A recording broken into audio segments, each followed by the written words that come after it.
Todo mundo acha profeta do amanhã, aquele tio que senta lá na mesa de almoço, bate na mesa e fala, não, se eu fizer o que precisa fazer é isso aqui, tem que tirar, tem que acabar com tal coisa, tem que fazer aquilo, tem que botar pena de morte, tem que... Quer dizer, é uma medida que o cara acha que vai ser a bala de prata que vai resolver todos os nossos problemas. Isso não funciona.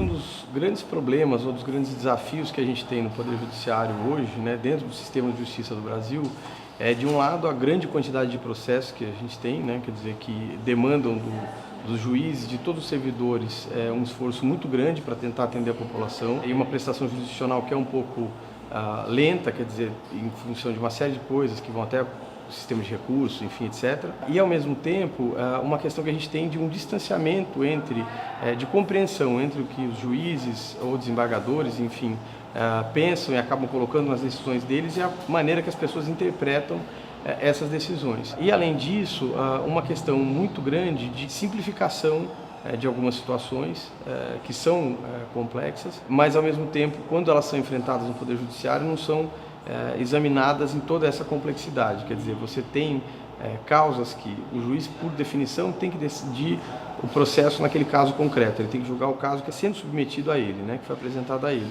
Mas, muitas vezes, um caso concreto tem um impacto muito maior, um efeito cascata que muitas vezes não é considerado. Ao mesmo tempo, o direito é uma ciência muito fechada para a interdisciplinariedade, quer dizer, para se relacionar com outras ciências. E aí, toda vez que a gente começa a ter uma sociedade como a que a gente está hoje, muito mais complexa, uma sociedade tecnológica, em que as relações não são como eram antigamente, esse dilema fica mais presente. E nisso o Brasil avançou muito. O processo judicial eletrônico brasileiro, embora tenha uma peculiaridade que é brasileira, que existem vários sistemas de processo judicial eletrônico, o Tribunal de Justiça de São Paulo, que tem metade das ações do Brasil, tem um sistema. Aí a Justiça do Trabalho no Brasil todo tem outro sistema, que é o PJE.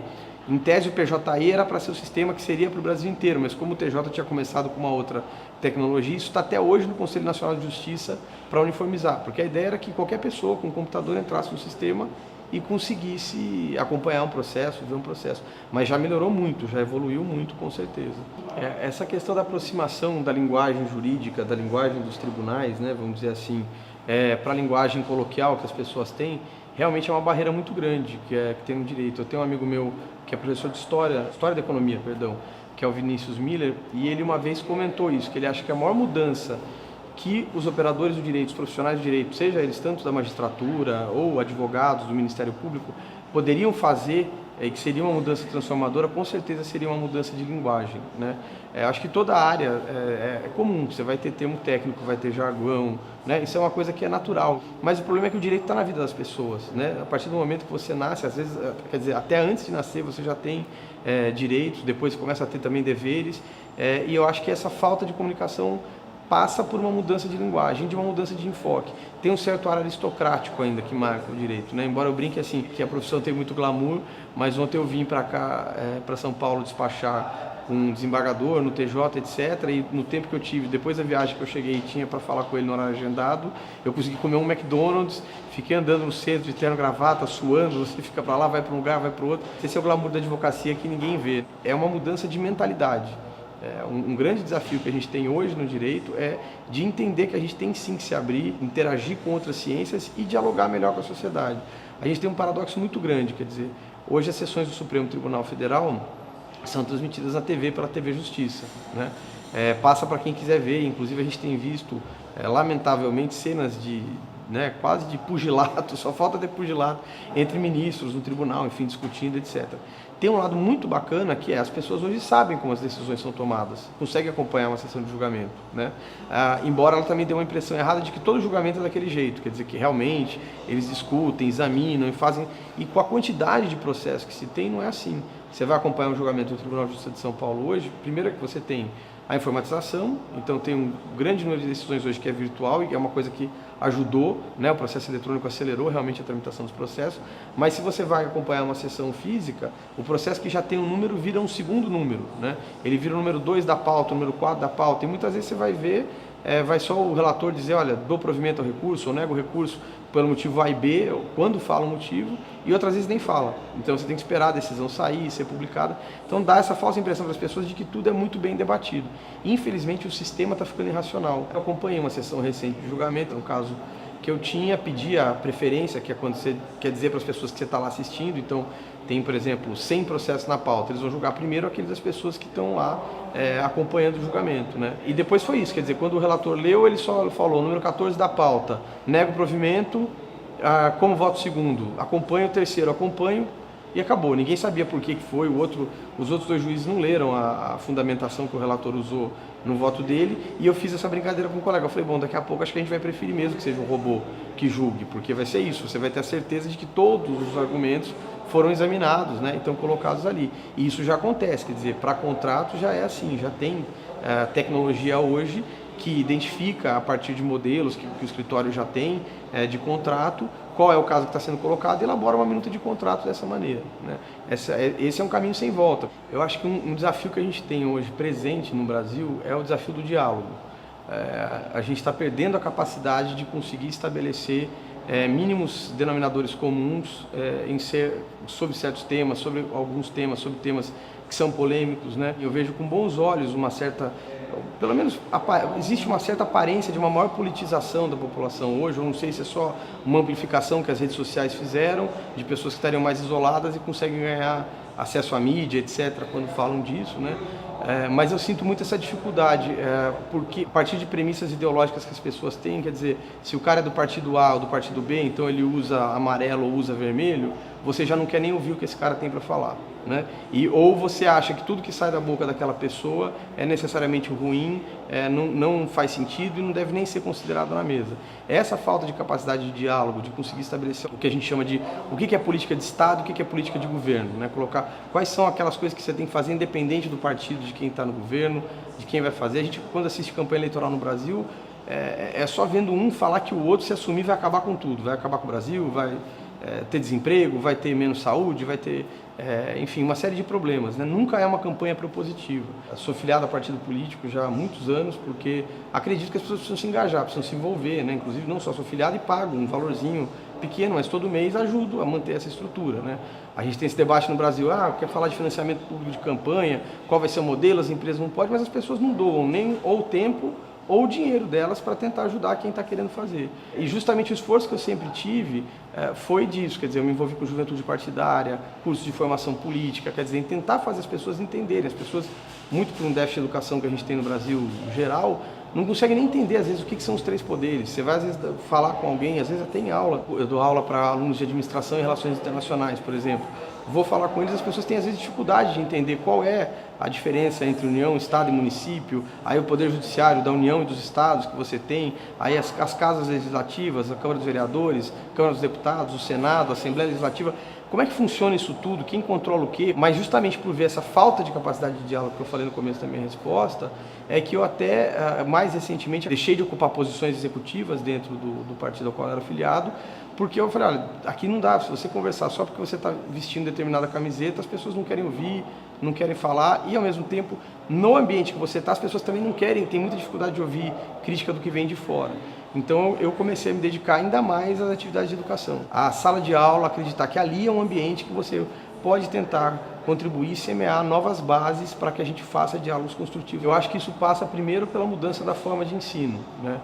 O direito, por exemplo, ainda tem um viés muito enciclopédico, quer dizer, que você tem que acumular todo aquele conteúdo, saber o conceito de bem público, os diferentes tipos de contrato, quer dizer, tem muito professor que ainda pega a legislação e você vai ficar lendo só o que diz a legislação e discutindo um pouco aquilo, que é super importante, porque se você não tiver uma base teórica sólida, você não tem como trabalhar e criar novos conceitos a partir daqueles que eram antigos, né?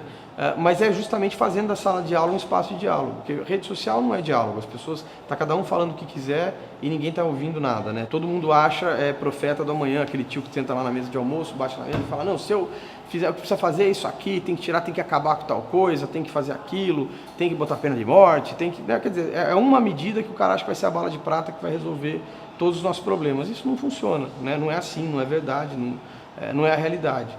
Então, essa mudança na dinâmica do ensino, principalmente do ensino jurídico, tentando fugir do jargão, do uso da expressão em latim, que vai acabando afastando as pessoas, acho que é uma mudança muito importante. Nesse esforço de estabelecer diálogo e, ao mesmo tempo, de tentar ajudar as pessoas, e principalmente pessoas que querem desenvolver carreiras jurídicas públicas, porque é isso que a gente percebe, as pessoas que vão para carreiras jurídicas públicas, prestam um concurso público, são pessoas muito idealistas, são pessoas que querem transformar o mundo, querem atuar no Estado, que entendem que o Estado pode ser um agente de transformação, né? É o principal agente que a gente tem, indutor de desenvolvimento, de transformação da realidade, e abraçam essas carreiras para tentar fazer essa transformação. Mas a partir do momento que a pessoa fica entrincheirada numa determinada posição, inclusive ideológica que ela tem, ela vai contaminar toda a atuação profissional que ela vai fazer. Esse caso, por exemplo, que a gente usa das cotas nas universidades.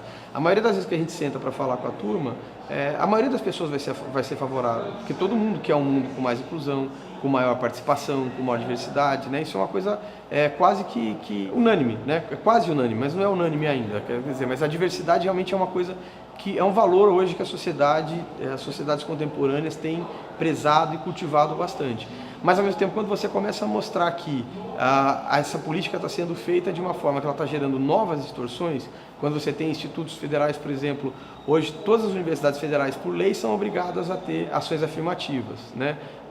Mas nem todos os institutos federais de ensino têm, quer dizer, aqueles que são ligados, por exemplo, ao Ministério da Defesa, não precisam, aos do Ministério da Educação, sim. Então, quer dizer, ou a coisa tem que funcionar para todo mundo, ou ela tem que ser de uma outra maneira, né? A gente coloca também um debate para a turma, quer dizer, olha, então a gente entendendo que as cotas ajudam para você ter um ambiente mais diverso, mas ao mesmo tempo hoje você tem um percentual que é metade das vagas das universidades federais vão ser preenchidas por esse sistema de admissão. E dentro dessa metade você vai ter critérios raciais, socioeconômicos, etc, tal, que você vai fazer. Mas quando você fala de metade, todo mundo fica assustado, né? E você começa a ver um ciclo que vai ficando perverso, porque daí as universidades começam a dizer assim, olha, atingimos no último vestibular 47% dos alunos dentro do sistema de cota. Sim, mas isso você não fez nada mais do que cumprir a lei, não é porque você foi bonzinho e mudou nada. Quer dizer, a lei está te exigindo fazer isso. Agora, essa está sendo o melhor resultado para o que você quer fazer? Esses alunos estão indo até o final do curso, conseguem concluir o curso deles, né? Será que não era o ideal a gente ter começado com um percentual menor, baseado no critério, principalmente quando a gente fala de cota racial, de reparação de uma injustiça histórica, de tudo que a gente sabe do Brasil, o último país do mundo a acabar com a escravidão, enfim, né? Uma coisa que tem pouco mais de 100 anos que acabou aqui no Brasil. Tentar combater isso, vamos fazer uma coisa experimental e daí a gente vai caminhando? Não, de repente, quando o Supremo definiu que as cotas, em tese, não ferem o princípio da igualdade, foi feita uma lei em que, na verdade, você vai ver a exposição de motivos dos deputados quando votaram isso, eles diziam que estavam melhorando a educação do Brasil, ampliando o acesso ao ensino superior.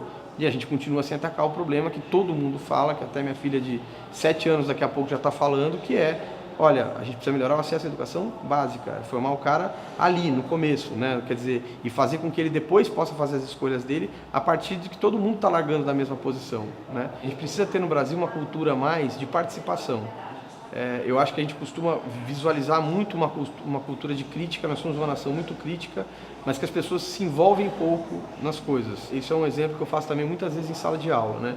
Então, algum aluno começa a discutir alguma coisa, Brasil, que precisa mudar, o que tem que fazer e tal. Eu falo, olha, nós vamos fazer um exercício aqui. Quem mora em prédio? Quem mora em condomínio? O pessoal levanta a mão. Daí eu pergunto, quem aqui já foi em alguma reunião de condomínio? Levantam uns poucos. Quem foi numa reunião de condomínio no último ano? Ninguém foi. É muito raro. Eu fui do conselho do meu condomínio por 3 anos e depois saí porque também é muito desgastante. Justamente porque lá você vê, as pessoas não conseguem ter educação, independente do condomínio, para estabelecer um diálogo construtivo, etc. Quer dizer, as pessoas precisam se engajar. Precisa todo mundo participar da política? Não. Mas é muito importante que as pessoas participem da política. Se não for com tempo, que seja doando dinheiro. A gente precisa quebrar essas estruturas paralelas de financiamento, né? Esse é um caminho. Você pode se envolver no terceiro setor, né? Fazer um trabalho na sua igreja, um trabalho de educação, um trabalho no seu bairro, com a sua escola, com os grupos, quer dizer, mas aumentar esse senso de coletividade, esse senso de comunidade, né?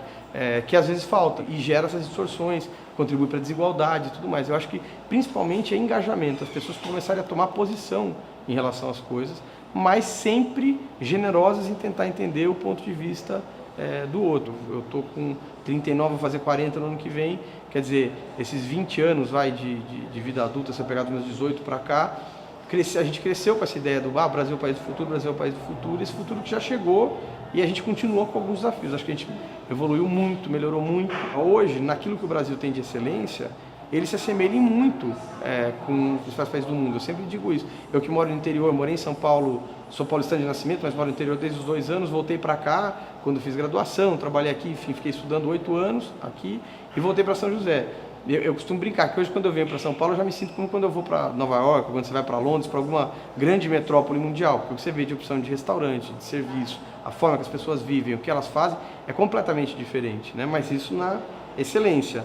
E ao mesmo tempo você vai andar e vai caminhar por comunidades que você vê aquele bando de casa empilhada, sem pintura, sem tinta, sem nada, né? Quando você sai de São Paulo, passa ali, por exemplo, pela Grande São Paulo, saindo de Guarulhos, e algumas outras regiões que a gente vê por ali, e a desigualdade está lá estampada. Esse tem que ser a gente tomar consciência do quanto a desigualdade, no fim, permeia todas as nossas relações e vai demandar uma mudança cultural muito grande, e essa mudança tem que estar assentada em conseguir dialogar, em a gente parar de ter discussão sobre coisas que em outros lugares já estão superadas há 20, 30 anos. Em vez de discutir qual é a melhor forma de o Estado prestar determinados serviços, aqueles essenciais, e envolver os particulares com estimulando a atividade econômica para realizar outras atividades, a gente ainda está discutindo se privatização está certo ou errada, né? E com essa visão maniqueísmo, é certo ou errado, quer dizer, você não quer saber qual é a forma de privatização, qual é a forma de concessão, qual é a forma de parceria público-privada que você vai estabelecer. Você parte do pressuposto de que se não for o Estado fazendo, isso é necessariamente ruim.